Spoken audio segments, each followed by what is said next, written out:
love you? Yeah. Have you ever had anybody tell you love you? Think about how that made you feel. Right. That's why we sing songs to God. We just tell him we love him. It's just a chance to say, I love you, God. No matter what is going on in my life, I love you. Yes. No matter what situation is in front of me, I love you. No matter who is around me or what the circumstances are, I love you. Yes. And I know that makes God feel good. And, sometimes we diminish that. Sometimes we think that it's just me. But I love Sister Piola. Every time she prays, she starts it with, God, it's me. I love that. It's me. Because that's when you call your friend, you're like, what's up? It's me.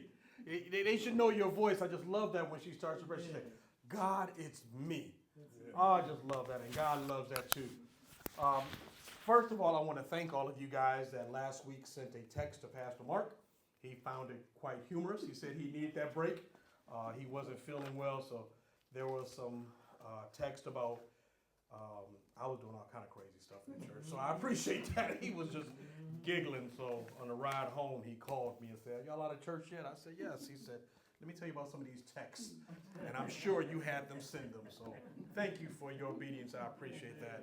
I want to give honor to our pastor, Pastor Mark, and First Lady April. They are not here today because they are traveling to Columbus. Somebody had a baby shower, so they were going to a baby shower. So they travel down Columbus. We'll be back about 8 o'clock, I guess, 8 or 9 o'clock tonight.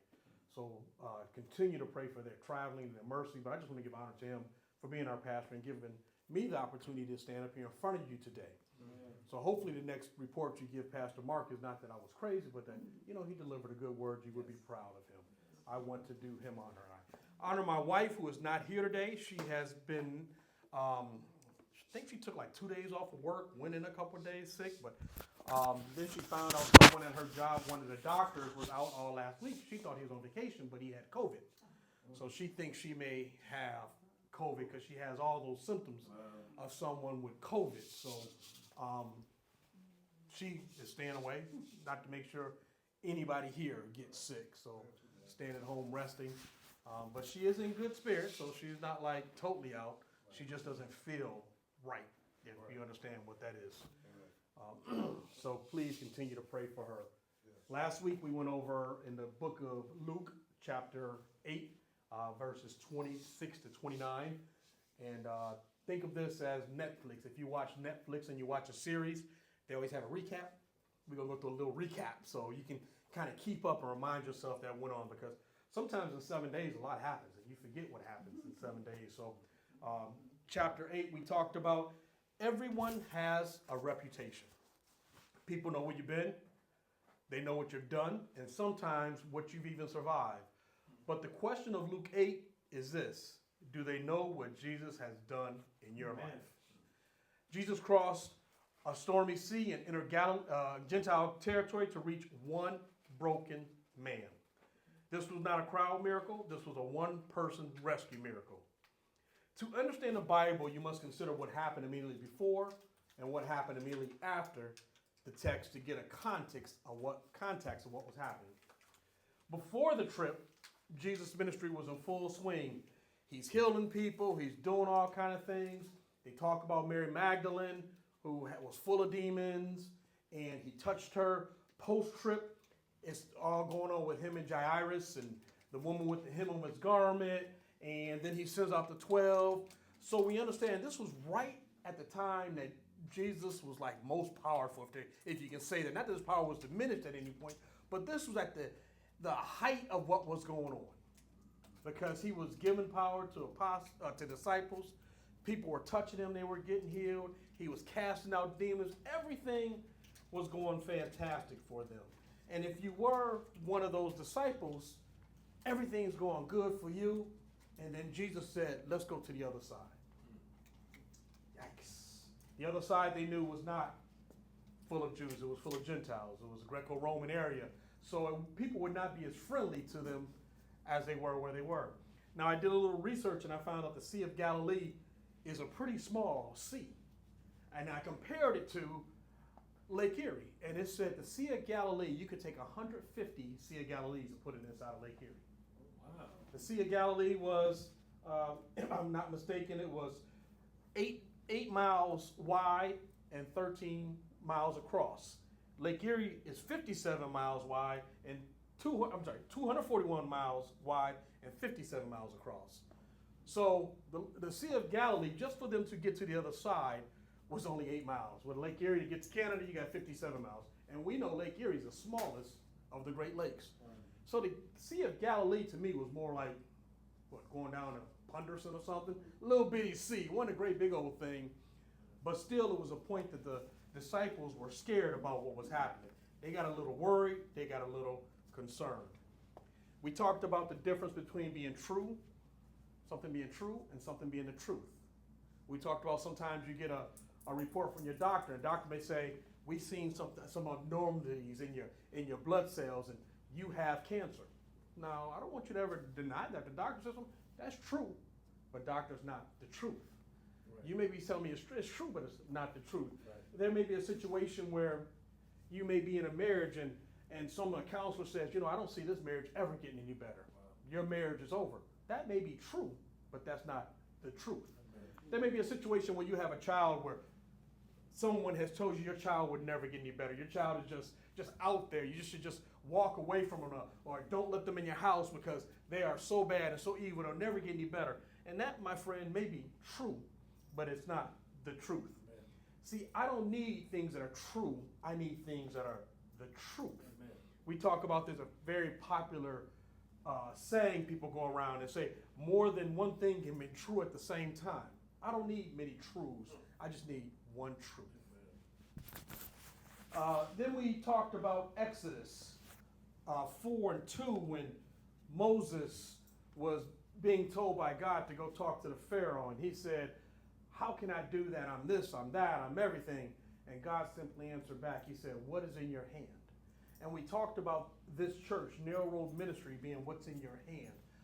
Every issue you have, the answer is within this body.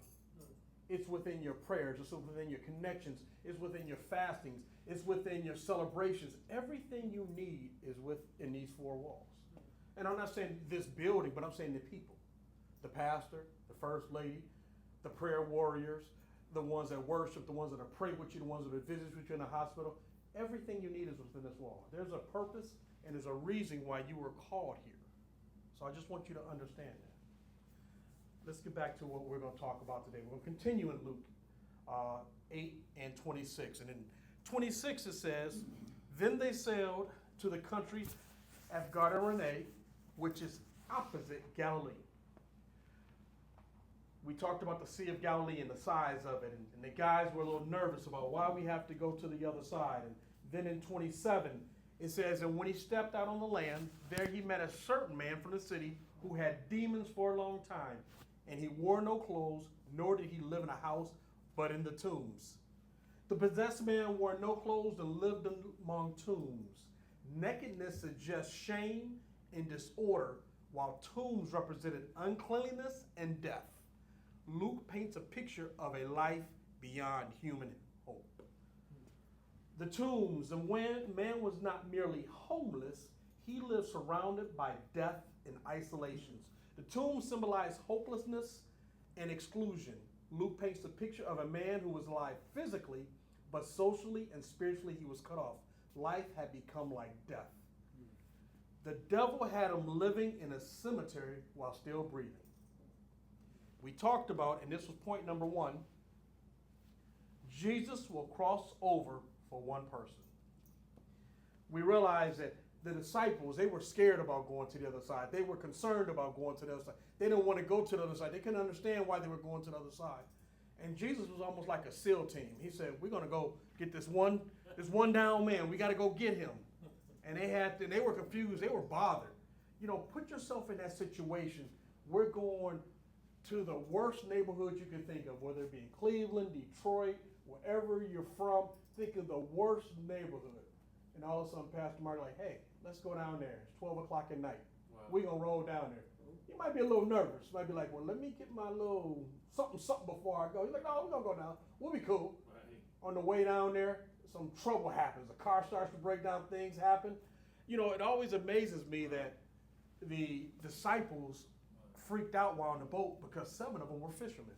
Wow. They should have been the most relaxed. Like, we've been through this before. That's nothing. It's like being on the airplane when it's jumping around in turbulence. The pilots are calm. They're like, we go through this every day. Some of us that don't fly every day, we're in the back like, oh Lord, this plane's about to break up and crash. Like, no, it's just turbulence. That's what we go through. But Jesus will cross over from one person.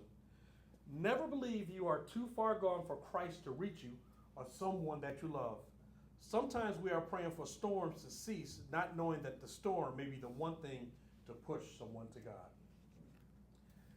Luke 8:28. When he saw Jesus, and talking about that man, he cried out, fell down before him, and with a loud voice said, what have I to do with you, Jesus, Son of the Most High God? I beg you, do not torment me. You have to understand something here. The demons recognize Jesus immediately. Spiritual forces often recognize Jesus' authority before religious leaders do. Psalm 45 and 23 and Romans 14:11 both say, every knee shall bow, every tongue confess. When we get in trouble, that's when we start making deals with the Lord. And I may be the only one there, but I have sometimes had too much to drink. And I'm sitting there holding on that toilet saying, Lord, if you just let this throwing up start, I would never have another drink in my life. You know, and Lord, I've been to a point where I went, Lord, if you let me get this job, I won't ever complain about whatever happens on this job. And we get to that, Lord, if you got it, if you just do this, Lord, if you do this, I would never do that, never do that, never do that. That's what the demon was doing. The demon was trying to make a deal with God. Lord, you know, you're here. Just let me make a deal with you. Why are you tormenting me? I'm begging you. Gets to the second point, number 2. Bondage distorts identity. The enemy will take your voice. The man was naked. He was isolated, and he was tormented. The men lived among the tombs, wore no clothes, and had no peace.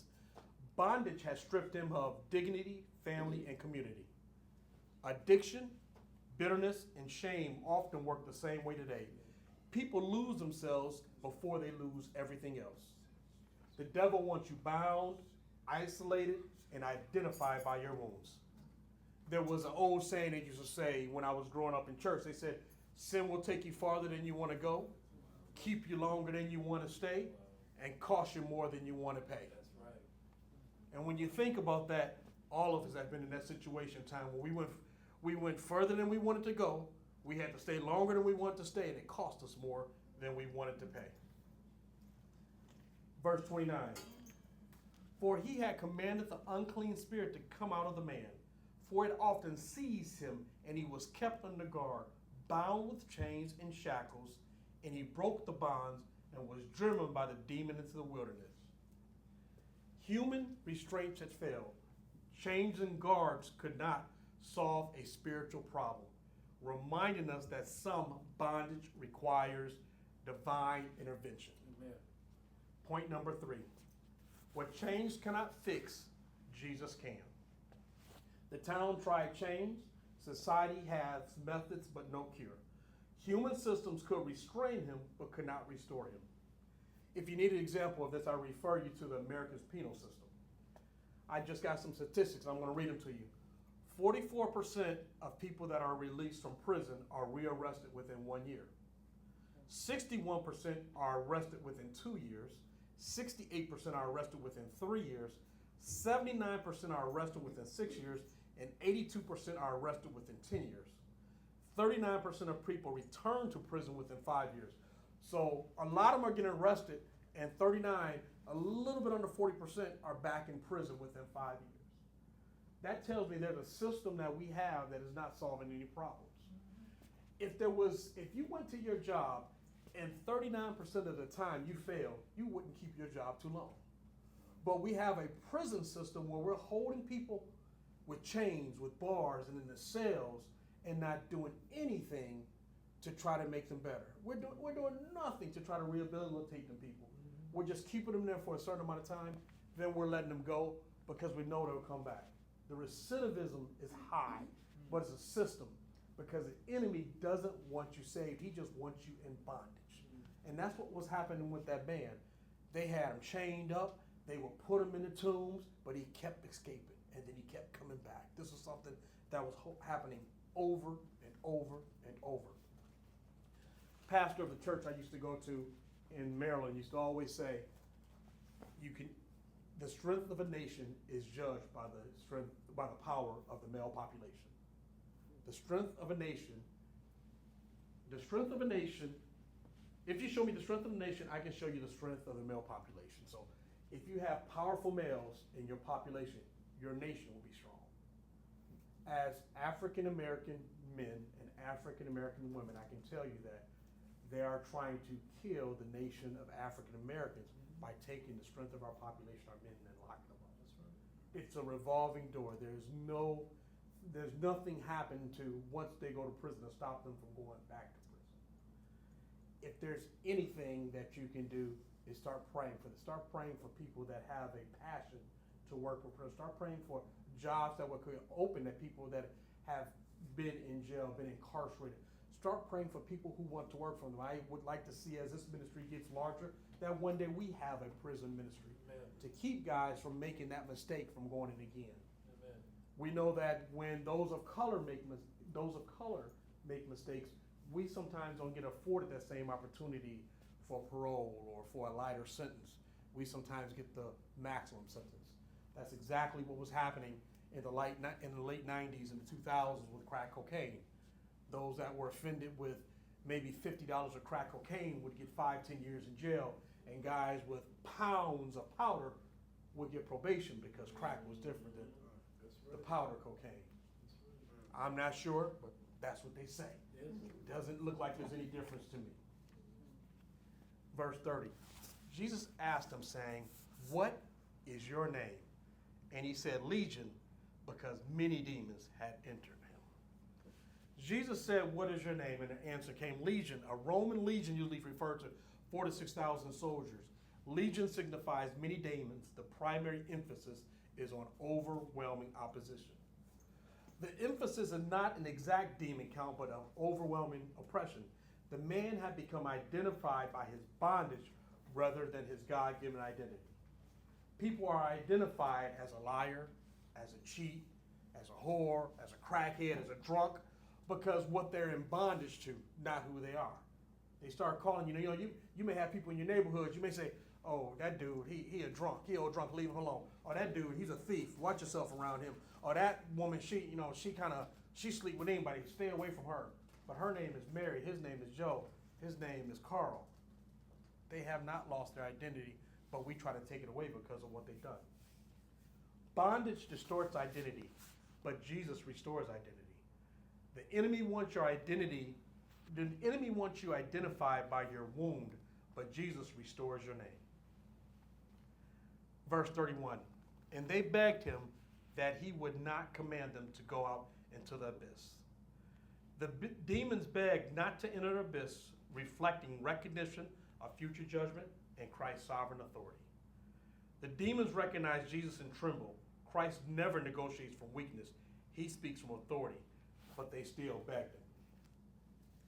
Verse 32, now a herd of many swine was feeding there on the mountain.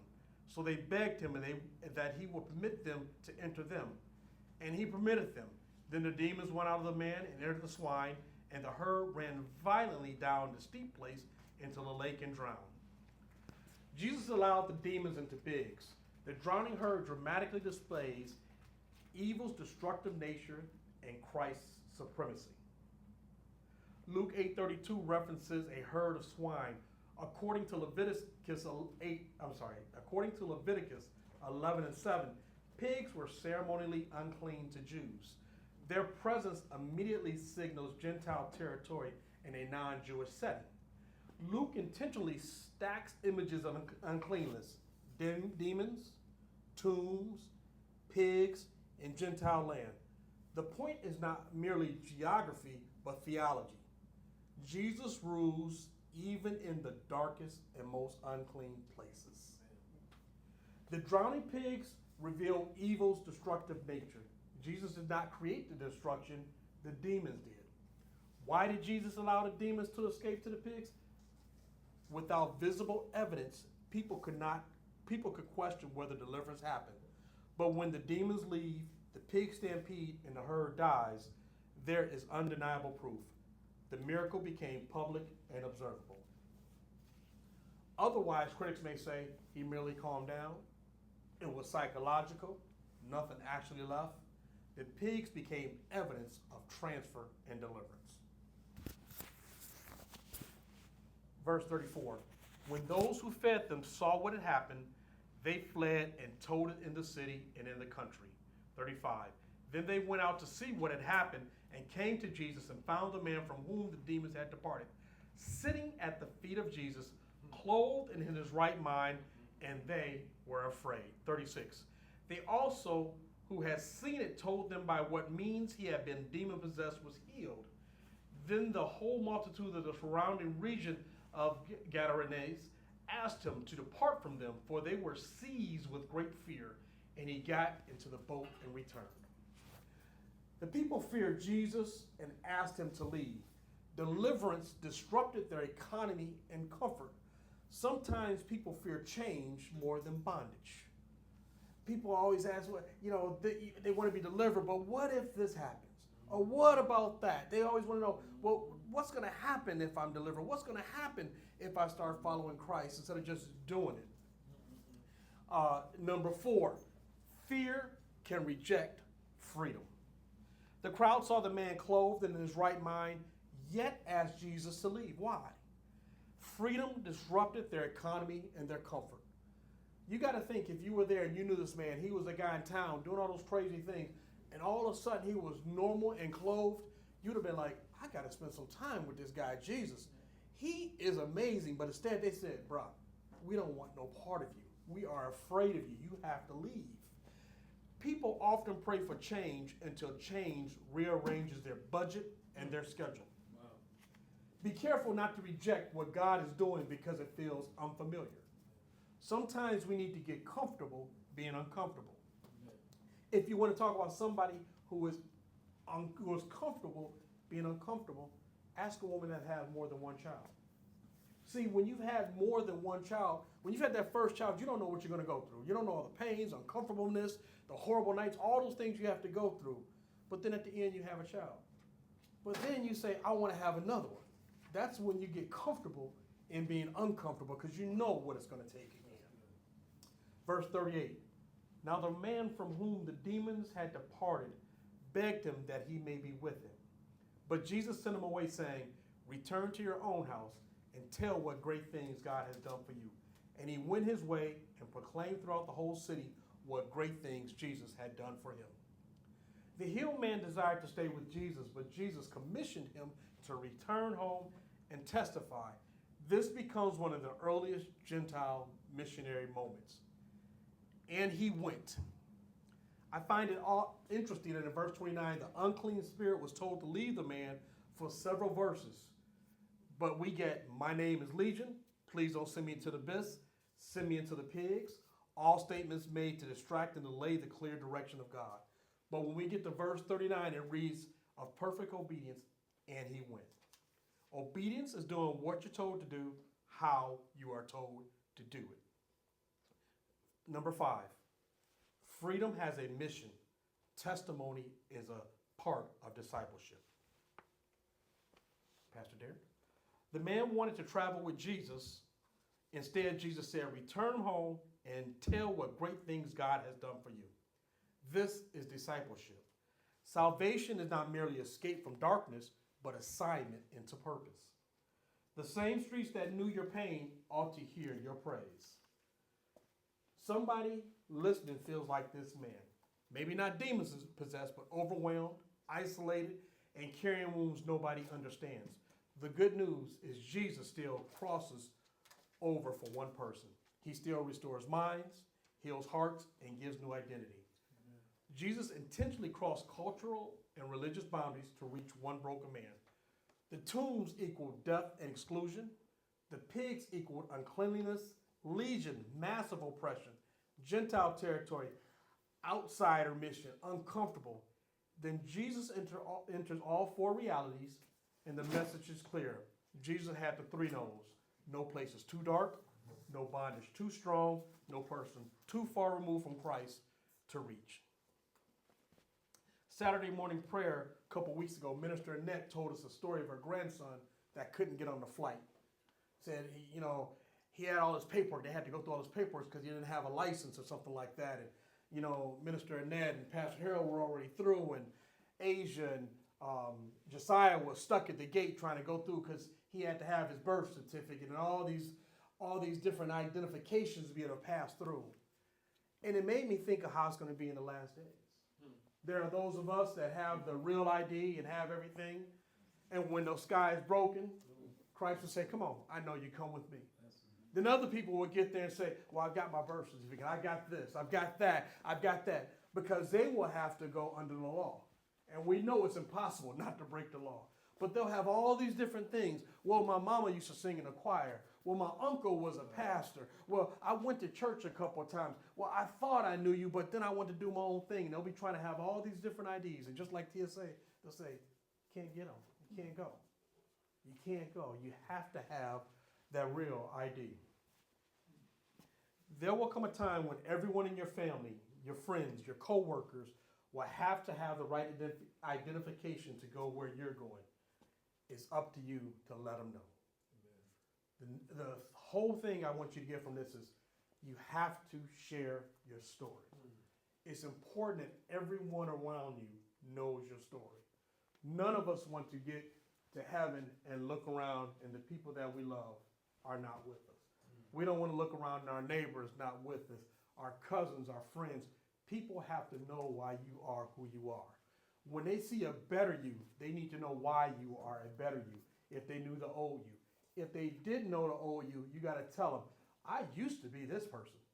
I'm not that person anymore. And let me tell you why I'm that person. You have to let them know. Amen. All minds clear?